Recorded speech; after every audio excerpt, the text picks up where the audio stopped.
donc je suis Arnaud Cangelosi, je suis pilote professionnel, j'ai volé pendant plus de 20 ans dans l'aviation d'affaires et depuis 10 ans à peu près, ça va faire 10 ans que j'anime les stages en tant qu'expert aéronautique et pilote dans les simulateurs avec Vélina. Et moi, du coup, docteur en psychologie, ça fait une quinzaine d'années que j'ai créé le centre de traitement de la peur de l'avion. C'est toujours une passion de pouvoir vous aider à vous sortir de cette phobie qui, vous verrez, est quand même assez facile à traiter malgré tout ce que vous pensez.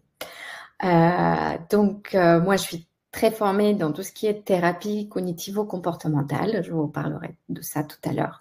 C'est vraiment les thérapies qui sont les plus efficaces sur le plan mondial pour traiter différentes phobies, l'anxiété. À travers le centre, j'ai pu voir beaucoup de personnes qui ont forcément la phobie un peu plus classique de l'avion, et puis d'autres personnes qui ont plutôt des claustrophobies, des attaques de panique, d'où le nouveau livre qui arrive sur ça. Et je suis très contente de pouvoir le faire parce que vous êtes nombreux à avoir aussi des attaques de panique et c'est important de vous donner des solutions pour ça. Voilà. Donc Arnaud et moi, on travaille au centre de traitement de la peur de l'avion depuis des années et on fait des stages à Paris, mais il y en a aussi ailleurs. Vous verrez, il y en a à Pontoise aussi, il y en a aussi au Castellet et en Belgique. Et on fait aussi des formations en ligne avec des simulateurs de vol. On vous en parlera aussi plus tard. Alors, le but de ce webinaire, c'est déjà de voir quelques informations sur la peur de l'avion plus générale et surtout de parler des solutions qui existent parce qu'il y a des solutions efficaces, peu importe ce que vous avez déjà essayé, si ça n'a pas marché. Moi, j'ai beaucoup de gens qui m'appellent et qui me disent qu'ils ont testé un milliard de choses, mais parfois, c'est des choses que vous testez qui ne sont pas vraiment reconnues comme efficaces sur le plan scientifique. Ce qui fait que des fois, on perd du temps, on perd des années à rester avec cette phobie alors qu'il y a des solutions qui marchent. Et puis après, on fera aussi un focus sur la formation des pilotes, parce que je me suis dit que ce serait intéressant d'avoir un peu le point de vue des pilotes aussi sur comment on en arrive à être là et comment on gère en fait comment se fait toute la gestion des vols surtout. C'est le point qui vous intéresse. N'hésitez pas à poser des questions au fur et à mesure. C'est avec un plaisir qu'on va vous répondre. Alors, j'ai vu qu'il y avait des gens de Lyon, de Moselle. 2 personnes de Lyon, de Normandie aussi. Super. Bienvenue à tous. Du coup, 10 à 20% de la population souffre de la peur de l'avion.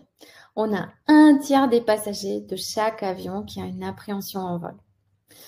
Donc voilà, vous n'êtes pas seul et souvent ce qu'on remarque, c'est que les gens, quand on regarde sur un vol classique, en fait, l'anxiété qui peut se manifester lors des turbulences, les personnes vont la noter à plus de 7 sur 10. Donc c'est hyper fréquent quand même et donc on est un tiers à avoir une anxiété à plus de 7 sur 10 quand il y a des turbulences. Tout ça, merci les médias, merci les films catastrophes, Danger dans le ciel et tout ça. Donc, j'imagine que vous vous retrouvez un peu là-dedans. N'hésitez pas à nous dire aussi dans le chat si vos peurs, c'est plutôt turbulence, enfermement, orage, décollage, tout ce qui... ou tout. on le voit ça, vous inquiétez pas, c'est très fréquent, le tout. C'est ça. Et on a aussi des gens qui n'ont jamais pris l'avion parce qu'ils ont peur.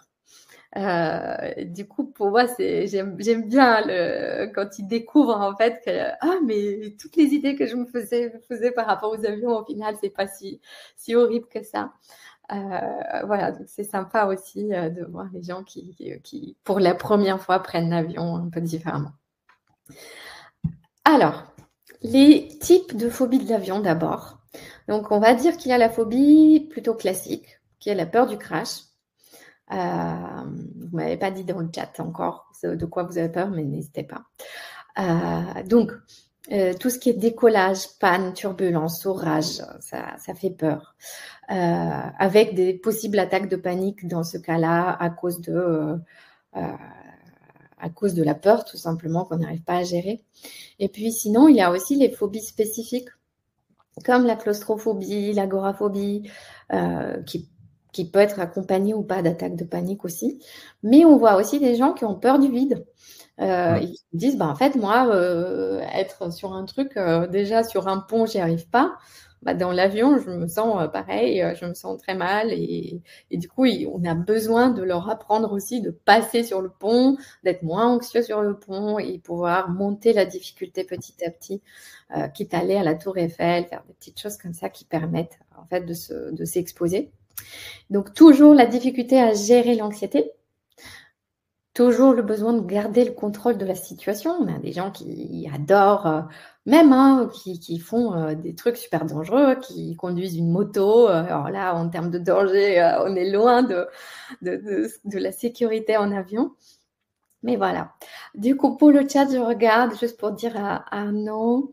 Donc, quelqu'un qui a jamais pris l'avion, justement, quand je suis claustrophobe, j'ai peur des turbulences, donc les deux. Donc, justement, ça m'amène à mon point sur le fait que des fois, il peut y avoir à la fois la peur des turbulences et aussi la claustrophobie. Pareil, voir c'est vraiment hyper fréquent. Donc, d'autres personnes, c'est peur du crash, orage, turbulence, décollage, peur du vide et des turbulences. Et quelqu'un qui prend l'avion pour la première fois dimanche avec son mari. Et donc, nous sommes très anxieux tous les deux, du coup. OK, bon, on va essayer de vous rassurer déjà. Et après, si je peux vous aider un peu en dernière minute, on verra si je peux vous envoyer des choses utiles pour vous rassurer. Peur des turbulences, du crash, anticipation de la crise d'angoisse. C'est vraiment les choses typiques qu'on voit quand il s'agit de l'avion. C'est vraiment le truc de est-ce que je vais pas paniquer, la peur d'avoir peur, comment je vais réagir, et si jamais il y a des turbulences, comment ça va se passer, peur d'être enfermé longtemps, peur de ses propres réactions aussi, hein. Voilà, donc c'est plein de trucs qui participent en fait à tout simplement se dire bah, ne prends pas l'avion. Et donc votre cerveau a tendance à vous faire éviter cette situation. D'où ça vient? Prédisposition, et effectivement, vous avez toute la partie familiale aussi, un peu quand on observe des personnes qui ont peur ou quand on a des amis qui ont peur, qui vous racontent des choses, qui vous disent « Oh là là, j'ai eu une turbulence, t'imagines pas » et tout. Donc, en fait, on a l'impression que c'est un truc énorme et du coup, à chaque fois, ah, on a failli mourir. Donc, voilà, c'est très subjectif en fait. C'est pas on a failli mourir du tout. Il y a aussi le côté génétique en fait pour l'anxiété, un peu comme pour les yeux bleus, marron, vert. En fait, on irrite aussi de certains gènes qui font qu'on peut être plus anxieux dans la vie. Et du coup, on va se concentrer aussi sur les éléments qui peuvent faire peur et tout ce qu'on a dans l'environnement qui nous dit que ah bah tel endroit c'est dangereux. Et je vous disais les médias ils participent beaucoup à ça. Pourquoi je dis ça? Parce que bah, en fait il y a une étude qui a été faite qui montre que un accident d'avion il y a 200 fois plus de chances de se retrouver en couverture de médias qu'un autre moyen de transport à un nombre de morts égal. Donc voilà à quel point on vous parle des avions, des boîtes noires, de la moindre petite chose qui est arrivée, un avion qui sort de la piste, ça y est, ça devient tout de suite un truc catastrophique qu'on va présenter tout en premier dans les infos. Et puis, différents types de déclenchements aussi. Vous avez les mauvaises expériences en vol et ça comporte aussi toutes les turbulences où on a pu se dire ah, bah, plus jamais, on était en danger. Et le cerveau, ça, il est très, très fort pour imaginer le pire. Et puis, la peur qui apparaît progressivement des fois, on ne sait pas trop pourquoi, mais en même temps, on a vu 300 reportages et des images de Rio-Paris et plein de choses à la télé qui font que forcément, le cerveau, il se concentre un peu là-dessus et il a peur. Donc voilà, et comme vous dites, c'est pas rationnel. Des fois, on a beau vous dire c'est pas dangereux, mais en fait, vous n'avez pas toutes les explications. Et juste le côté, la phrase c'est pas dangereux, ça vous suffit pas et c'est normal. Parce qu'on a besoin toujours, le cerveau humain, il a besoin de comprendre comment les choses marchent. La voiture, vous comprenez comment elle marche. Le bateau, ça va, vous comprenez aussi. Pour l'avion, c'est un peu plus spécifique. Enfin, c'est important d'avoir quand même des infos et c'est là où c'est intéressant d'avoir aussi accès à des vrais pilotes qui peuvent vous expliquer ça. Voilà pour cette première partie. Après, pour les solutions, il y en a. Je ne sais pas si vous avez déjà testé des choses, hein. L'hypnothérapie, enfin, il y a plein de trucs qu'on essaye, que ce soit les fleurs de Bach ou autre. C'est pas forcément efficace. Donc l'hypnose, il y a beaucoup d'études dessus. On a tendance à tous essayer ça, mais c'est pas forcément ce qui est le plus recommandé pour traiter les phobies. L'hypnose est utile pour l'arrêt de la cigarette, l'arrêt du tabac ou juste pour tout ce qui est arrêt de l'alcool aussi, mais pas pour vraiment traiter les phobies et l'anxiété. Il y a une autre technique qui s'appelle l'EMDR, qui consiste plutôt à faire digérer des informations qui ont été traumatiques du passé. Et là, pour le coup, c'est plutôt pour des gens qui ont vécu des choses vraiment un peu difficiles en avion, qui en ont gardé tout un souvenir très traumatique. Ça peut être utile dans certains cas. Après, toutes les thérapies généralistes, ça fait pas grand-chose. Tout ce qui est psychanalyse, où on parle juste de son passé, tout ça, c'est pas suffisamment centré sur le problème. Et il y a ce qu'on appelle les thérapies comportementales et cognitives qui sont conseillées sur le plan mondial comme traitement de premier choix, que ce soit dans l'anxiété ou dans la dépression ou dans les phobies. C'est vraiment les thérapies qui fonctionnent le mieux. L'efficacité, là, elle est prouvée sur un grand nombre de personnes. On a des millions d'études là-dessus. On sait que ça marche et que c'est pas juste de l'effet placebo. Ah bah tiens, ça, ceci ou cela, ça m'a aidé. Il y a des gens qui disent, moi, j'aimerais me faire hypnotiser pour me faire réveiller à l'atterrissage. On connaît. Mais bon, on va pas vous proposer ça. C'est pas la solution à long terme. Du coup, elle est quand même, la phobie de l'avion, elle est facile à traiter. À condition que on choisit des experts, parce qu'en fait, moi, ça fait des années que je vois des trucs complètement farfelus qui se font, des gens qui sont pas pilotes, qui disent qu'ils sont pilotes. Même ça, attention, parce que c'est assez fou à quel point. Mais malheureusement, c'est dans tous les domaines, que ça soit d'autres maladies. Il y a tous les coachs, il y a plein de gens qui vous disent « Ah, moi, je sais faire ceci, cela et tout ». C'est assez terrible, c'est dangereux pour les gens. Ça démotive aussi énormément parce que quand on essaye une thérapie, on est très... on s'y met, on met tout son cœur dedans. On a envie que ça marche. Et en fait, quand il y a une thérapie qui marche pas, c'est une première déception, puis une deuxième déception. Et tout à coup, on se dit, c'est pour moi que c'est moi de la faute. Jamais je pourrais m'améliorer. Alors que le problème, c'est tout simplement la méthode. Donc, si aujourd'hui, vous n'êtes pas soigné, c'est plus une question de méthode qu'une question de non, ça ne se soigne pas. C'est pas ça. Donc, vraiment un point de vigilance ici sur le choix, même des simulateurs de vol, qui pour certains vous disent on est des simulateurs de vol, mais Arnaud, il pourra vous en parler. Il y a des trucs très bizarres aussi. Voilà, donc dans le choix des personnes qui vous parlent de ce domaine, qui vous soignent. C'est hyper important de faire attention à ça au départ et à la thérapie qui est proposée, évidemment, et au diplôme des gens. Il n'y a pas de diplôme pour les stages contre la peur de l'avion. Non, le diplôme, c'est le diplôme de la psy, quoi. Voilà. C'est déjà la psy qui n'existe pas partout dans tous les stages, déjà. Ouais. Après, le diplôme, il est aussi là où il a les pilotes, mais pas toujours. La qualité des simus, elle change beaucoup d'un endroit à l'autre. Et puis, la durée aussi, qui est hyper importante, parce que c'est pas en 2 heures, évidemment, qu'on vous explique tout. Et vous voyez, il y a quand même des choses à connaître.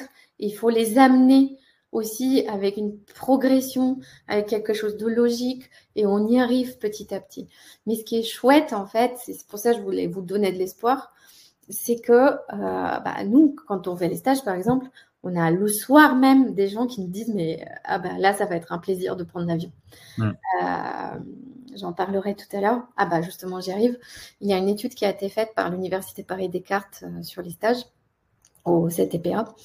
Et du coup, on voit que déjà, quand vous venez en stage, l'anxiété a plus de 9 sur 10. Et puis pour le premier vol, après le stage, on arrive à la diviser déjà par 2. L'anxiété passe à 3,8, ce qui devient complètement supportable par rapport aux 9 ou 10 sur 10. Et après, plus on vole, plus l'anxiété va encore diminuer. Et moi, maintenant, j'ai des gens qui me disent, je dors dans l'avion, je suis tranquille, maintenant c'est un plaisir. Ah, c'est chouette, on m'a amené à manger, j'étais content. Enfin, voilà, c'est les plaisirs qui reviennent. Le voyage, on a quelqu'un qui est parti au Japon d'un des derniers stages qui dit, mais pour une fois, j'ai pu profiter du Japon en ne pensant pas au vol retour. Et c'est ça qui est vraiment génial. Voilà, du coup, sachez qu'il y a quand même des choses efficaces et que c'est possible, que ce soit en présentiel ou en ligne. Et puis, j'ai trop parlé. Oui. Non, c'est bien, moi, ça me va. Je suis pas fan, moi, de prendre la parole, mais bon. C'est ça. Mais les gens, ils veulent t'entendre toi, en fait. Les gens qui t'écoutent. C'est ça, parce que les pilotes, on y a rarement accès. Donc, encore plus rarement que les psys, en fait. Donc, ouais. Et puis, on ne demande pas aux pilotes d'être orateurs et de savoir bien parler non plus. Hein. Donc, il y a quand même plus un côté technique. Et c'est un peu ça qui est bien dans la formation, c'est que on reste quand même dans le technique. Et la peur de l'avion, elle est beaucoup basée sur des sentiments, des ressentis, où on m'a dit que, et ça manque de technique. Et c'est vrai que durant le stage, on écoute la peur des gens et après on leur explique pourquoi cette peur, déjà pourquoi elle est là. Et puis, pourquoi elle n'est pas rationnelle. Donc, on explique comment on vole un avion, comment ça se passe dans une turbulence. Et ça, nous, en tant que pilote, on a déjà toutes ces réponses. Et c'est pour ça que dans un avion, on est serein. C'est chouette déjà d'entendre un pilote qui vous dit qu'il est serein en vol. Donc, il n'est pas en train d'être accroché au manche en se disant « Oh là là, on a des turbulences là, je ne sais pas comment je vais faire. Il y a un peu de pluie, ça y est, c'est dangereux et tout. » Dites-vous que ce n'est pas un métier qui est considéré comme un métier dangereux. Ah non, pas du tout. Sinon, on ne ferait pas ce métier. Hein. Ouais. Ce que l'on dit durant le stage, c'est que le personnel navigant, que ce soit les pilotes ou les hôtesses de l'air et stewards, c'est un métier, ce qui fait qu'ils sont en vol, sur moyen courrier. En une semaine, ils partent, ils font 4, 5, 6 vols en une semaine. C'est un métier, ils volent tout le temps. Et quand vous allez rentrer dans l'avion, s'il faut, l'avion, il a déjà fait un vol et l'équipage aussi. Vous faites le vol avec l'équipage et après ils repartent, ils continuent leur vol et comme ça durant des années et ça se passe très très bien. Donc il faut vraiment se dire que c'est une routine pour l'équipage. C'est comme vous, comme quand vous êtes, je sais pas, par exemple un centre de gestion d'appels téléphoniques, il va passer toute la journée à faire des appels téléphoniques. Les pilotes, eux, ils vont passer toute la journée à voler. Et c'est pas plus dangereux que de passer des appels téléphoniques, en fait. Non. C'est juste un métier différent. Et je crois même que c'est moins stressant de piloter que de passer des appels téléphoniques. C'est marrant, ouais. Je pense que ça vous fait du bien d'entendre ça pour comprendre que, en fait, il n'y a pas ce stress, en fait. En avion, vous êtes stressé parce que vous voyez pas ce qui se passe devant et à quel point les choses sont gérées, comment elles sont gérées, qu'est-ce qui se passe. On n'a pas cette visibilité sur devant, on n'a que les yeux bleus malheureusement qui font qu'en fait ça stresse. Mais dans la cabine de pilotage, comme tu dis, peut-être que c'est beaucoup moins stressant parce qu'il n'y a pas tellement le facteur humain avec des gens à gérer. Sauf si c'est des passagers qui râlent pour un truc. Mais alors ça, c'est le personnel navigant commercial qui vont gérer. Ça remontera dans le cockpit. S'il y a vraiment un problème, s'il faut appeler la sécurité au sol ou s'il faut se dérouter, s'il y a une personne qui est gravement malade, là, on va se dérouter pour se poser. Là. C'est ça, donc quelqu'un qui nous dit c'est surtout le manque total de contrôle de la situation. Oui. Donc, qu'est-ce qu'on peut dire à ça? On peut dire que alors nous, en tant que pilote, on contrôle complètement la machine. C'est vrai que quand beaucoup de pilotes amis me disent, moi en tant que passager, j'aime pas trop. Et c'est pareil pour moi parce qu'on ne contrôle pas les événements. On aime bien être devant, savoir ce qui se passe. Quand il va y avoir des turbulences, nous, on sait qu'il va y en avoir. On sait qu'en général, on sait qu'on va en sortir. On sait que c'est absolument pas dangereux. Les turbulences, on l'a déjà dit, c'est dangereux pour les personnes qui ne sont pas assises et attachées. Prends l'exemple de si vous êtes dans un bus, vous êtes assis, attaché, le bus freine très fort, il ne se passe rien, il y a une décélération, mais comme on est attaché, on est sur le siège, on risque rien. Par contre, si on est dans le couloir du bus pas attaché, le bus freine très fort, et là, on va partir en avant, peut-être taper dans le pare-brise. Ça peut être dangereux. C'est pareil pour l'avion, on n'a pas vu d'avion se briser en vol ou perdre le contrôle à cause de turbulences. Voilà. Chouette, déjà, hein, une bonne réponse. Alors, est-ce que tu veux nous donner un peu d'infos sur les pilotes, comment on se forme et surtout qu'est-ce qu'on fait pendant le vol? C'est ça qui intéresse, je pense.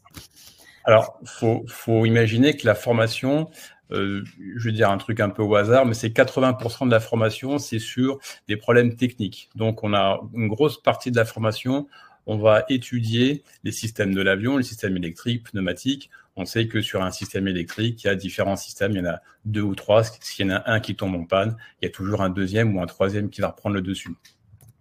Quand on va perdre un système électrique, on va peut-être perdre différentes choses, pas totalement, donc on va réagir en conséquence. Donc durant toute la formation, on va beaucoup parler de panne, chose qui n'arrive quasiment jamais en vol. C'est pour ça que on va souvent dans les simulateurs pour revoir les pannes qu'on ne voit jamais en réel. Mais si on les voit en réel, on est quand même bien formé, bien programmé pour y répondre. Chouette. Ok. Est-ce qu'il y a des questions sur ça? Moi, j'étais en train de répondre au chat sur des questions de personnes qui se posent des questions sur justement les prises en charge.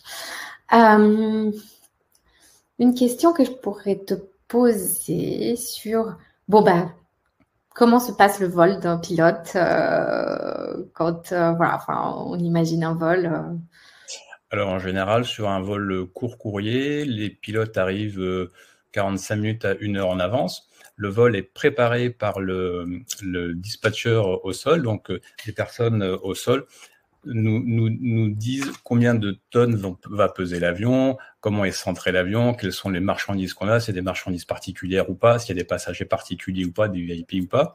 Et puis, ils vont calculer le carburant, la route en fonction de la météo. Et nous, on aura tout le vol sur un iPad et on va vérifier ce qui nous a été proposé par le dispatcher au sol. Ensuite, on arrive à l'avion. À l'avion, on va faire le tour de l'avion pour voir si tout va bien. On rentre dans l'avion et puis on va tester tous les systèmes de l'avion, les systèmes d'alarme, les systèmes de sécurité de l'avion. On va mettre en route des parties de l'avion pour le faire chauffer, le pressuriser certaines parties. Et personne ne fait ça dans votre voiture. Hein. Ça prend du temps. C'est ça. Et puis après, une fois qu'on est prêt, on va pouvoir accueillir les passagers. Et durant que les passagers rentrent dans l'avion, on continue à travailler pour rentrer la route qu'on avait vue au sol ensemble en fonction de la météo. Et puis, en fait, c'est une répartition à deux. On vérifie. Alors, ce qui est bien à deux, c'est que une personne fait quelque chose et l'autre la valide. On fait jamais seule une chose et on valide. On fait jamais les deux choses. Il y a toujours une personne qui travaille sur la programmation de l'ordinateur et la deuxième valide ce que la première personne a mis. Donc, ça s'appelle du cross-check. On fait toujours une double vérification. Une fois que les passagers sont rentrés à bord, bien après, on demande le repoussage de l'avion, la mise en route. Il y a toute la procédure. Après, quand on est passager, on la voit parce que les moteurs se mettent en route. Il y a le roulage. Durant le roulage, on peut regarder au travers des hublots. On va voir sur les ailes, il va y avoir des choses qui vont bouger parce que nous, à bord, on vérifie aussi les commandes de vol, si elles répondent bien et dans le bon sens. Vérifierait aussi que une fois qu'on a commencé à rouler, au bout de 10 mètres, l'avion va freiner parce que nous, on teste les freins de l'avion pour voir s'ils fonctionnent bien. Et donc, jusqu'au décollage, on va faire beaucoup de vérifications si tous les systèmes fonctionnent. Et puis après, une fois qu'on va s'aligner sur la piste, on va vérifier aussi pas mal de paramètres. Et après, on lance le décollage. Bien sûr, tout ça sous la supervision du contrôleur aérien, qui, le contrôleur aérien, lui, a différents secteurs. Donc, au sol, c'est le sol qui va nous donner des autorisations à rouler sur le taxiway pour pas qu'on se rentre dedans avec les autres avions. Puis après, une fois qu'on arrive sur la piste, on passe avec le départ, qui va gérer tout le départ. Et puis, une fois qu'on l'aura décollé, on va passer sur le contrôle inférieur, qui va gérer tout l'espace aérien inférieur. Puis, une fois qu'on va continuer à monter, on va passer sur l'espace avec le contrôleur, qui va nous gérer l'espace aérien supérieur. Ça, c'est complètement transparent pour les passagers, bien sûr. Et ce qui est fou, c'est que du coup, on n'imagine pas tous les contrôles qui ont été mis à plein de niveaux, hein, que ce soit la vérification de l'avion, la vérification des pilotes, la vérification de la piste, la vérification du ciel. Et c'est quelque chose qu'on nous fait nulle part ailleurs, quelque part. Enfin, oui, peut-être pour les trains un peu. En même temps, ouais, les vérifications, les checks médicaux des chauffeurs de TGV, je suis pas sûre que ce soit tous les 6 mois. Alors que pour les pilotes, c'est vraiment des trucs très très poussés, quoi. Donc ils en ont peur, hein, les pilotes. Quand il y a une visite médicale, c'est le stress. C'est juste la visite médicale, le moment où ils sont en stress, en fait. Mais là, c'est le seul moment où tu es en stress, sans visite médicale, parce que là, tu maîtrises rien. Donc, tu vois, ça revient un peu comme quand on est passager, on maîtrise pas. Et la visite médicale, nous, en tant que pilote, on maîtrise pas, donc on stresse. Voilà, c'est pareil. C'est une réaction humaine et normale de stresser quand on ne connaît pas ou qu'on ne maîtrise pas. Et du coup, vous saurez que les pilotes ne stressent pas dans l'avion parce que du coup, pas du tout. Ils savent bien que c'est pas dangereux. Ils voient bien ils gèrent les turbulences. Ils sont formés pour. Les turbulences, elles sont pas dangereuses. Et voilà, c'est tout ce côté un peu méconnu. On a le contrôle qui crée des angoisses, ça c'est sûr. Je suis moins stressé en vol qu'à faire un web binaire. Parce que je maîtrise moins le web binaire. C'est ça, surtout. Tu ne sais pas te dire le mot, tellement c'est dur, c'est ça. Donc, j'espère que ça vous rassure déjà pour entendre à quel point, finalement, un vol, on peut le voir aussi différemment. Parce que nous, quand on est dans la phobie, quand on a peur et tout, on colle un peu à cette pensée comme quoi c'est dangereux. Et on oublie qu'en fait, il y a quelqu'un qui gère ça, qui est là, c'est pas quelqu'un qui aime le risque ou quoi que ce soit, c'est juste, c'est son métier, il le voit comme vraiment quelque chose de pas dangereux parce que ça l'est pas. Je vais en venir à la super diapo sur la sécurité aérienne tout à l'heure. Tu dis que tu te débrouilles très bien pour le webinaire. Merci. Mais comme tu dis, un pilote, je pense qu'on a dans l'inconscient collectif l'image d'un pilote un petit peu casse-cou et qui a un peu tête brûlée. Ça reste de la Seconde Guerre mondiale, parce que pendant la Seconde Guerre mondiale, il fallait ce type de pilote où l'espérance de vie d'un pilote de la Seconde Guerre mondiale était en général de 100 heures, hein, donc c'était assez limité. Contrairement à des 30 000 heures de vol qui se font pour des grosses carrières aujourd'hui. Mais pendant la Seconde Guerre mondiale, on valorisait le métier de pilote de héros, de quelqu'un de courageux, parce qu'il fallait partir au feu. Bon, maintenant, on en est loin. Donc maintenant, ce qu'on demande à des pilotes, ce sont des gens calmes, qui respectent les procédures, qui, quand il y a un doute, il n'y a pas de doute, on part pas, on n'y va pas, on fait pas, on part pas à l'aventure, on ne réinvente pas les procédures.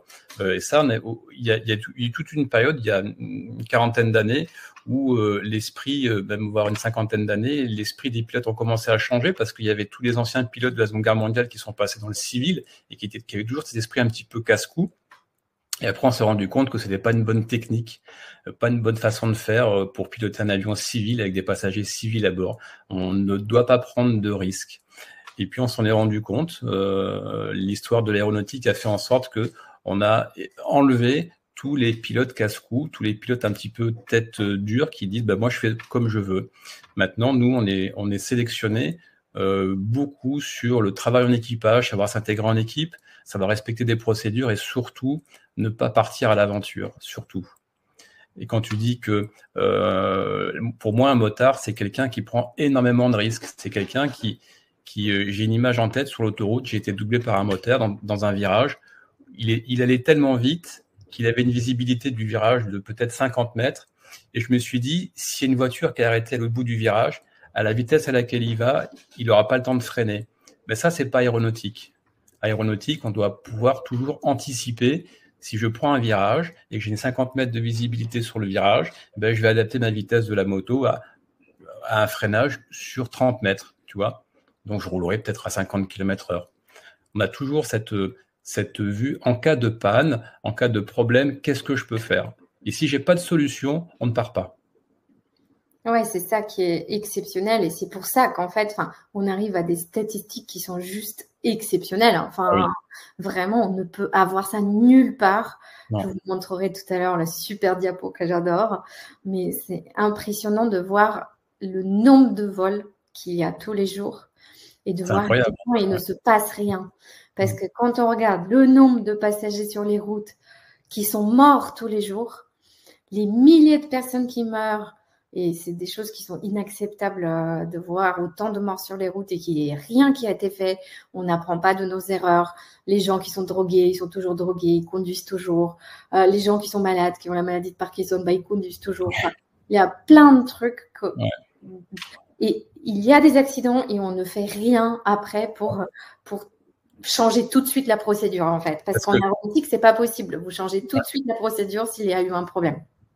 En voiture, même si on est très bon conducteur, on est quand même dépendant des autres conducteurs qui roulent sous emprise de drogue ou d'alcool ou de choses comme ça. Donc ça, on peut pas le maîtriser. En aéronautique, les collègues sont sains. Il y a des contrôles de temps en temps qui sont faits, mais c'est surtout un contrôle entre collègues ou la compagnie, et ça marche très très bien. Donc il n'y a plus de problème enfin il y a plus, même très rarement eu des problèmes d'alcool ou de drogue en tant que pilote. Hein. Si ça s'est vu, c'était il y a peut-être une trentaine d'années. Et donc on a confiance à toute l'équipe qui est autour de nous, que ce soit le contrôleur aérien et les autres équipages, et puis aussi notre matériel, qu'il y a quand même ça du matériel qui est professionnel et qui est multiplié par 2 ou par 3. Il y a une question sur lors d'un transatlantique, comment on gère une panne? Alors ça dépend des pannes. Ça dépend d'où on se trouve en transatlantique, si on vient juste de décoller ou si on va bientôt se poser. Donc je pense que on veut nous dire on est en plein milieu de l'Atlantique et il y a une panne moteur. C'est ça, les gens anxieux, ils adorent ça, donc du coup, il faut se dire. Donc, une panne moteur. Alors moi, en général, je dis sur un quadrimoteur, sur un avion qui a 4 moteurs, ça pose aucun problème. Puis je vois qu'on me fait un peu la tête. Donc, j'ai compris que c'était sur un bimoteur et on perd un moteur. Donc, il reste plus qu'un moteur. Alors, c'est compliqué d'être sur un bimoteur. Mais il y a Lisa qui a dit, alors, la situation la pire. Il faut que ce soit quand même une situation la pire, mais la plus réaliste possible quand même. Ouais, c'est ça. La situation la plus réaliste possible, c'est que l'on décolle sur un avion qui n'a que 2 réacteurs. Donc c'est souvent le cas parce que avant il y avait 4 réacteurs parce que les réacteurs étaient moins fiables qu'aujourd'hui, mais aujourd'hui les réacteurs sont très puissants et surtout très fiables. Donc on a beaucoup d'avions qui ont 2 réacteurs, le 777, la 330, la 350, le Dreamliner, tout ça. Bon, ça n'a que 2 réacteurs. Si on est en altitude et qu'on perd un réacteur, pas de panique, c'est prévu, sachant que alors il y a des normes, ça s'appelle ETOPS. Alors on va dire ETOPS 240, ça veut dire que le constructeur nous garantisse que sur un avion ETOPS 240, s'il y a un moteur qui tombe en panne, le moteur restant va tourner au moins 240 minutes. Donc, il ne faudra pas qu'on s'éloigne à plus de 240 minutes durant le vol d'un terrain accessible. Un terrain accessible, c'est un terrain qui sera ouvert à l'heure à laquelle on va arriver, qui puisse accueillir l'avion, et la météo sera bonne, parce que si on est à moins de 240 minutes d'un terrain où il y a un typhon au-dessus, le terrain n'est pas accessible, donc ça compte pas. Donc, avant de décoller, on regarde, tiens, on a un avion ETOPS 240, on va faire un vol, et durant le vol, à tout point du vol, on est à moins de 240 minutes d'un terrain accessible. Si c'est pas le cas, on part pas. Ou alors, on change la route du vol pour être toujours à moins de 240 minutes d'un terrain accessible. Donc, en croisière, si un moteur tombe en panne, et ça, c'est vraiment... alors, moi, j'ai fait 20 ans de vol, ça m'est jamais arrivé. Bon, ça. Alors, deux moteurs, c'est même pas la peine d'en parler, mais bon, on va y aller quand même. Hein. Donc, si durant le vol, on a un moteur qui tombe en panne, ça va changer beaucoup de choses pour nous en tant que pilote, puisque on va pas pouvoir continuer à voler à 12 000 mètres d'altitude. Imaginons qu'on soit à 12 000 mètres, un moteur tombe en panne, on est en plein milieu de l'océan, on va devoir descendre. Donc, on va peut-être descendre à 9 000 mètres d'altitude. Ça va dépendre du poids de l'avion, des caractéristiques de l'avion. Bon, on descend à 9 000 mètres. Le problème, c'est qu'à 9 000 mètres, on va voler certainement moins vite et le vent aura changé aussi parce que nous, on cherche un niveau de vol sur lequel les vents sont favorables pour nous. Au décollage, on décolle vent de face pour certaines raisons techniques, mais en croisière, on veut que le vent soit derrière, parce que en croisière, on a la vitesse de l'avion dans la masse d'air qui se déplace, plus la masse d'air qui se déplace par rapport au sol, donc elle nous aide à aller plus vite. Si on descend à 9000 mètres, on aura peut-être plus cette aide de vent dans le dos, donc on aura peut-être du vent de face. Donc on va aller moins vite par rapport au sol, et on va consommer beaucoup plus. Donc on n'aura peut-être pas les moyens d'arriver à destination avec le kérosène prévu. Mais c'est prévu, puisqu'on va se dérouter sur le terrain de déroutement à moins de 240 minutes. Parce que ce qu'on n'imagine pas, en fait, quand on traverse comme ça transatlantique, c'est qu'il y a quand même des îles, il y a plein d'endroits qu'on ne visualise pas comme ça, et on a l'impression d'être loin de tout, mais on n'est pas si loin de tout. Ouais, parce que 240, ça fait 4 heures de vol, on est bon là. On peut arriver à destination sans problème, enfin, si on est à mi-chemin. Voilà, bon. Est-ce que j'ai répondu à la question? Je pense que c'est pas mal, c'est rassurant. Il y a une question sur quels sont les ressentis au niveau du décollage et de l'atterrissage pour les personnes qui n'ont pas pris l'avion. En tant que passager? Oui. Moi,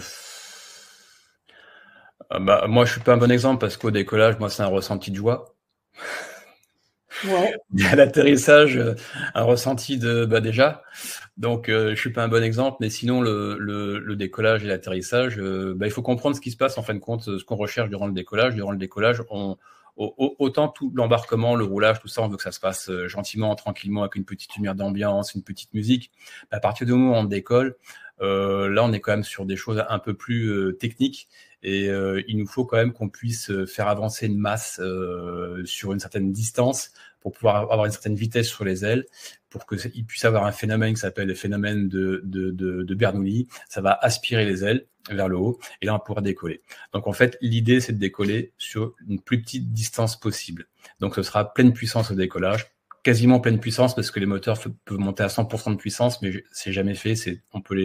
En général, ils sont montés à 92% de puissance. Ils sont tellement puissants, les moteurs, qu'on les sollicite jamais à fond. Donc, oui, c'est une accélération quand même qui est assez forte. Donc, il faut quand même s'attendre à une accélération assez forte. Une montée aiguë du son qui s'apparente quand même comme un cri stressant. Donc, ça fait appel peut-être à nous, à notre cerveau primaire, à un cri. Donc, on est stressé puisque la montée en puissance des moteurs est à peu près de la même fréquence qu'un cri humain. Donc, c'est un peu stressant. Ça va vibrer un petit peu, mais tout ça, c'est normal. Alors, on peut avoir aussi un effet de lacet, c'est-à-dire à droite-gauche, parce que nous, en tant que pilote, on garde l'avion sur la piste. Donc, mais on peut avoir 1 ou 2 mètres de droite-gauche. Et nous, en tant que pilote, pendant le décollage, on va vérifier pas mal de paramètres, dont un paramètre d'accélération, un paramètre de puissance, et puis il y a des vitesses à laquelle, si on a une panne d'un moteur, on va réagir différemment. Voilà. C'est ça, donc tout est fait pour que l'avion puisse se reposer sur la piste, Oui. Et tout. Donc toujours se dire qu'il n'y a pas de danger. En fait, c'est juste comme votre voiture qui accélère. Forcément, c'est plus bruyant quand vous appuyez sur l'accélérateur. Ouais. Donc vraiment se représenter un peu ça comme en se disant oui, il nous faut de la vitesse, donc il n'y a rien de dangereux. Et puis du coup, ce qui peut être utile pour les gens qui n'ont jamais pris l'avion, ce serait aussi de regarder quelques vidéos de décollage. Mais n'hésitez pas, si vous voulez, à m'envoyer un SMS, et j'ai plein de vidéos de décollage que j'envoie à mes patients. Comme ça, vous pouvez regarder un petit peu et vous habituer au bruit. C'est assez conseillé, c'est de pouvoir être plus habitué aussi au bruit du décollage pour vous familiariser un peu à tout ça, pour pas que ça soit trop nouveau. Mais voilà, avoir entendu ça, c'est mieux. Alors, durant le stage, on parle un peu plus en détail quand même du décollage, de la préparation du vol, du décollage. Et puis aussi, durant le décollage. Si avec Arnaud, vous pouvez en parler jusqu'à 22h du soir.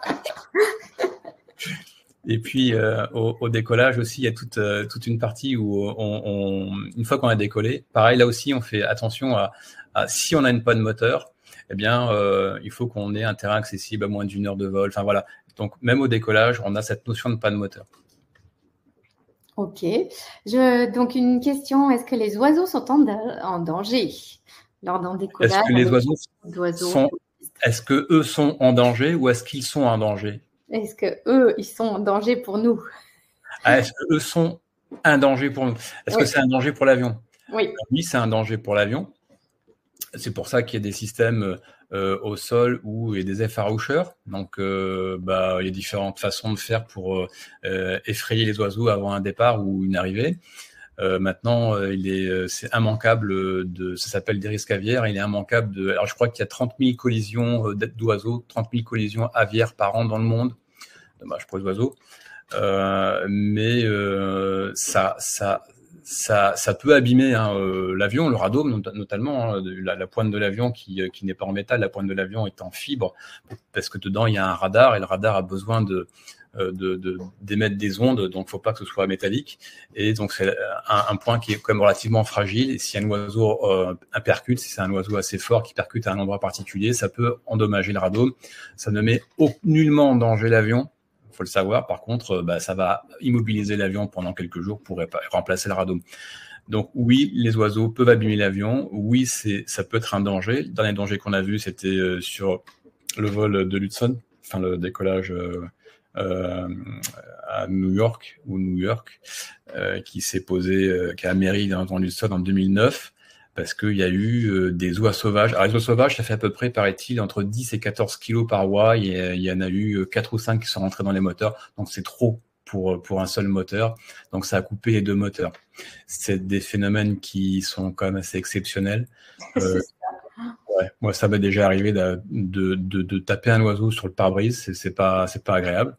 Dans les moteurs aussi, mais ça, on se rend pas compte. Mais ça n'impacte pas le vol. Chouette. La sensation de tomber au moment du décollage. Alors ça, c'est normal.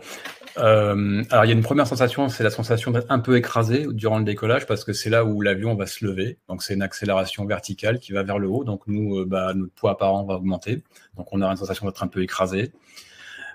Et puis après, à un moment donné, ça, on va bien expliquer, bien le détailler durant le stage, parce que bon, là, on n'aura pas le temps, mais puis c'est pas le but non plus. Après, à un moment donné, juste après le décollage, nous, ce qu'on recherche, c'est à éviter de passer tous les obstacles. Donc, on va monter très fort. Donc, les premières secondes du décollage, on va favoriser une montée par rapport au sol, plus qu'une avancée par rapport au sol. Et à un moment donné, une fois qu'on a passé tous les obstacles, voilà, on est à 450 mètres au-dessus des obstacles, on va arrêter de monter très très fort et on va aussi arrêter de solliciter les moteurs à 92%, comme j'avais dit tout à l'heure, on va les diminuer un petit peu, de passer de 92 à peut-être 88 ou 89%. Donc on va diminuer la puissance des moteurs, on va entendre une diminution des moteurs, et en même temps on va arrêter de monter très très fort, et donc on va baisser un peu le nez de l'avion, ce qui fait qu'on va monter verticalement moins vite, mais on va aller plus vite par rapport au sol. Et c'est ce qu'on recherche, d'aller vite par rapport au sol pour arriver plus vite à destination. Donc cette conjugaison des deux choses, où là, on diminue les moteurs, en même temps on baisse un peu le nez de l'avion. Déjà, entendre les moteurs qui diminuent, j'imagine que pour des gens qui sont stressés, c'est encore plus stressant. Et si en plus on a cette sensation, du coup, on a l'avion va baisser de quelques degrés le nez vers l'avant, on aura sensation de tomber. Mais on ne tombe pas. Super. C'est vachement important parce que c'est vraiment un moment qui fait peur aux gens. Ah oui. Parce qu'il y a à la fois le bruit qui diminue et puis cette sensation un peu de descente. Donc pour les gens qui n'ont jamais pris l'avion, voilà, maintenant vous connaissez le truc, vous savez que voilà, il y a un moment où l'avion vous diminue un peu la force des moteurs et puis du coup il y a cette sensation un peu de chute, mais qui reste que 2 secondes, 3 secondes. Ouais, et surtout cette phase de diminution des moteurs et où l'avion s'incline légèrement vers le bas. Donc on appelle ça l'assiette. Au décollage, on est à peu près à 17,5 degrés d'assiette pour passer à 15 ou 14. Très souvent, là, c'est la phase où l'avion, on branche le pilote automatique. Donc après, on actionne ce système sur la manette de gaz et on actionne ce système aussi pour le nez. Donc ça se fait automatiquement. Donc il n'y a pas, même si le pilote veut le faire doucement, il ne peut pas parce que c'est le pilote automatique qui va le faire. Donc le pilote automatique, lui, craque. Il fait, il n'est pas là pour...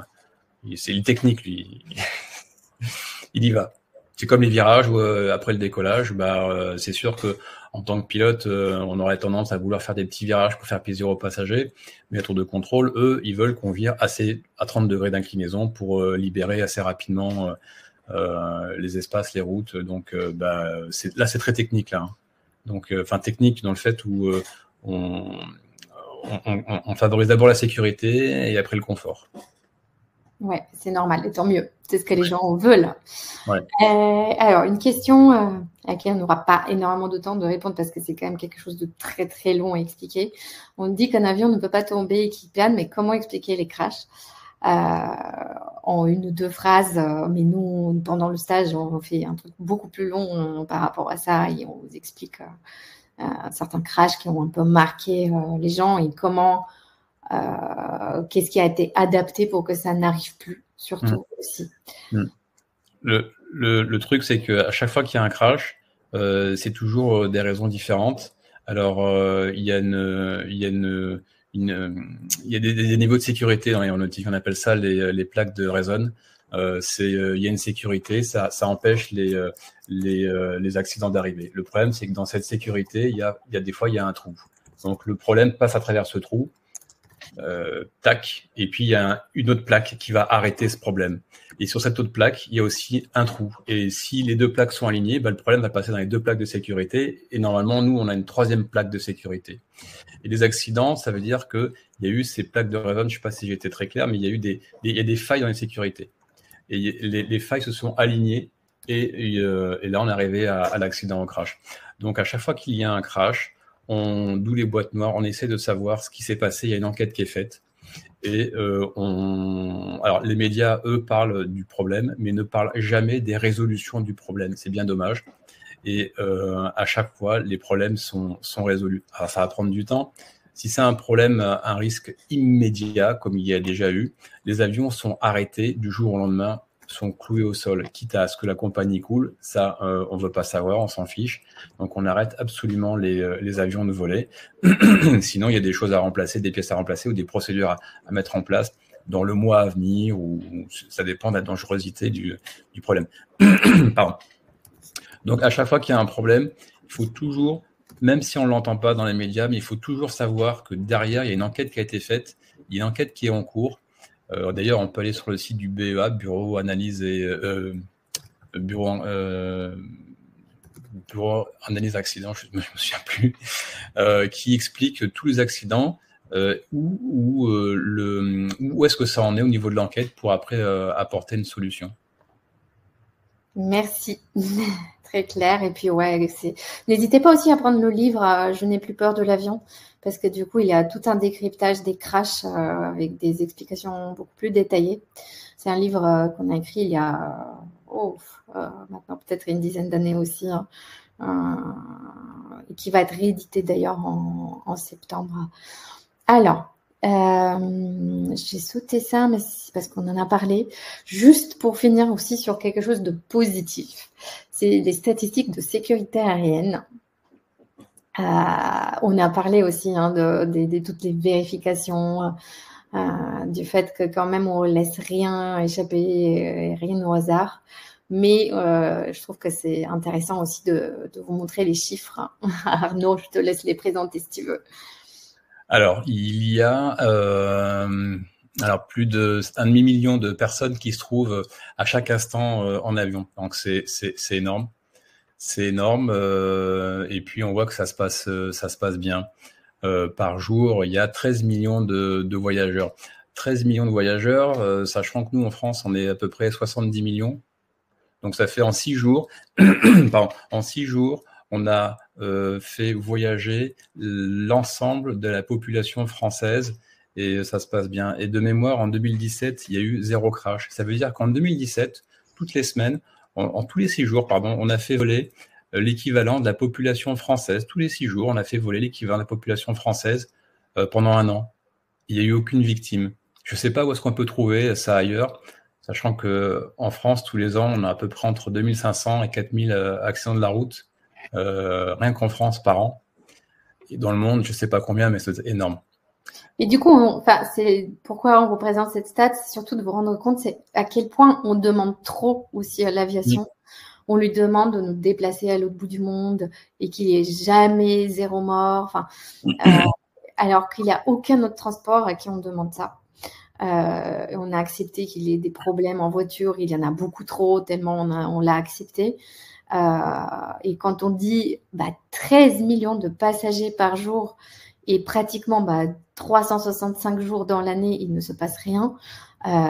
Et en fait, on demande que ce soit encore plus sûr, mais je pense qu'on est aussi dans les limites de ce qui est possible de faire pour un déplacement quelque part.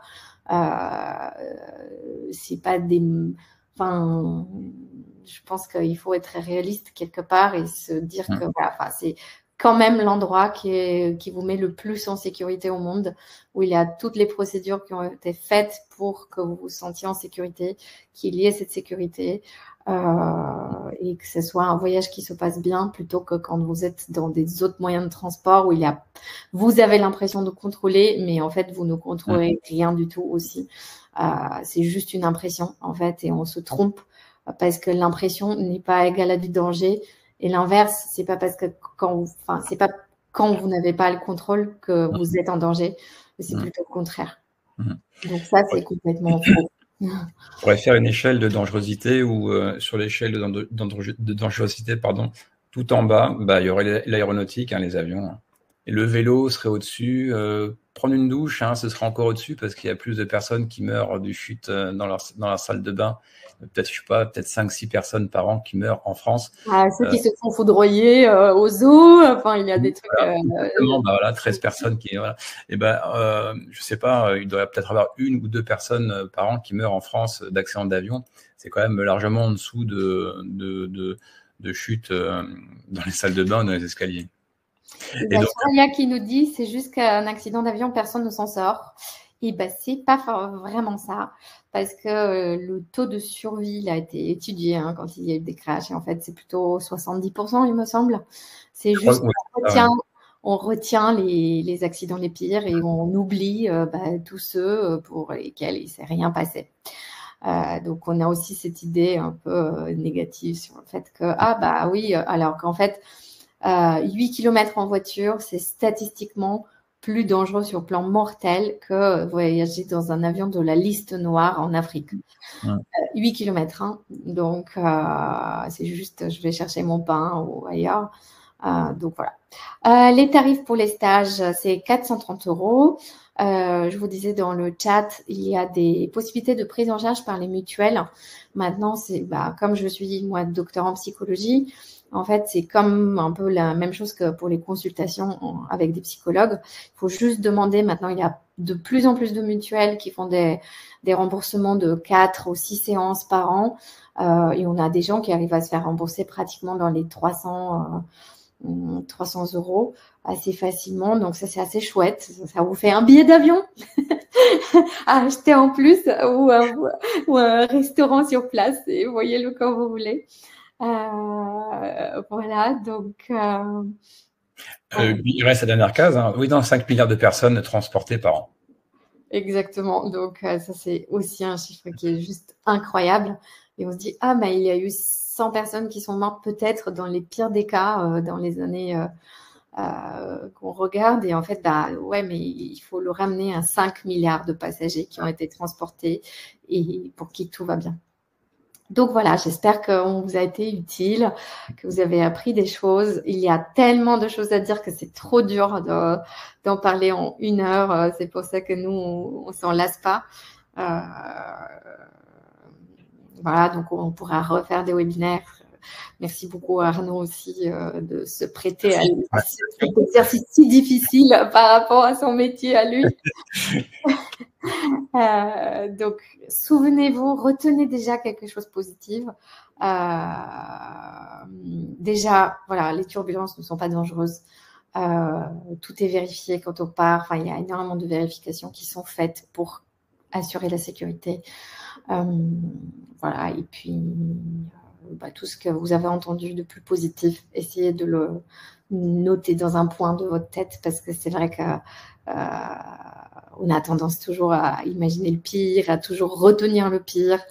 Et comme vous dites, les médias, ils jouent énormément dans tout ça. Et à force de vous montrer que des images négatives, c'est dommage, on ne montre pas les 200 morts en voiture tous les jours. Tous les jours, il y a 200 morts en voiture contre 200 morts peut-être en avion par an. Donc, voilà, les statistiques sont complètement incroyables. Il y a plus de chances de gagner au loto. que d'avoir un problème dans l'avion. Et voilà, pour finir sur les slides, je ne sais pas si... Ah oui, j'ai le livre, J'ai plus peur de l'avion. Il y a à la fois, justement, pour répondre à la personne qui demandait des informations sur les crashs, il y a vraiment un décryptage là-dedans. Et il y a aussi les conseils utiles sur la gestion du stress en vol, sur comment gérer l'anxiété aussi avant, pendant le vol. Nous, on reste à votre disposition. Le prochain stage... Alors, j'en ai un le 17 mai à Pontoise, donc samedi, là, qui vient. Il y a encore 2 places, il me semble. Et le prochain avec Arnaud, ça va être le 22 juin à Paris. Et puis, il y en a plein d'autres au Castellet et en Belgique. Donc, si besoin, n'hésitez pas à revenir vers moi. Je vous ai laissé mon numéro de téléphone. Sinon, sur le site peuravion.fr. Attention, il y a des faux sites aussi. Donc, nous, c'est peuravion.fr. Je vous donne mon numéro de téléphone pour les personnes qui m'ont demandé des vidéos de décollage. Et voilà, donc, contente d'avoir pu répondre à vos questions. Je ne sais pas qui a parlé plus, c'est toi, du coup, qui a répondu à plus de questions. Et puis, du coup, voilà, on est disponible pour la suite. Et donc, il y a des formations à la fois en présentiel et aussi des formations qu'on essaye d'organiser en ligne quand les personnes ne peuvent vraiment pas se déplacer. Des fois, j'ai des gens qui sont à Singapour, hein, donc en Californie, et tout, c'est sympa. On voit la météo un peu partout. Voilà. D'une dernière question. Alors, un casque de réalité virtuelle, je vais penser à le mettre pendant le décollage et la durée du vol. Comme si vous étiez dans une salle de cinéma pour regarder un film. Vous pouvez, si vous trouvez que ça vous aide, ou bien vous concentrer sur un film. Après, sur le long terme, c'est... Bon, le cerveau, on n'arrive pas à le tromper, hein, parce qu'il arrive toujours à être ramené par la réalité à l'endroit où il est. Mais après, pour passer le vol, ça peut être une solution. Et puis, il y a d'autres solutions pour les moments qui vous stressent, qui sont le décollage, les turbulences, par exemple. Ça, pour le coup, c'est hyper important à la fois de modifier les pensées avec ce qu'Arnaud vous disait et toute la suite que nous, on fait pour que vraiment vous ayez plus ces idées négatives par rapport à chaque élément du vol. Donc, à la fois, on permet de changer complètement les pensées par rapport au vol et aussi de gérer différemment le stress, parce que quand on sait mieux gérer le stress, le vol, il ne se passe pas pareil.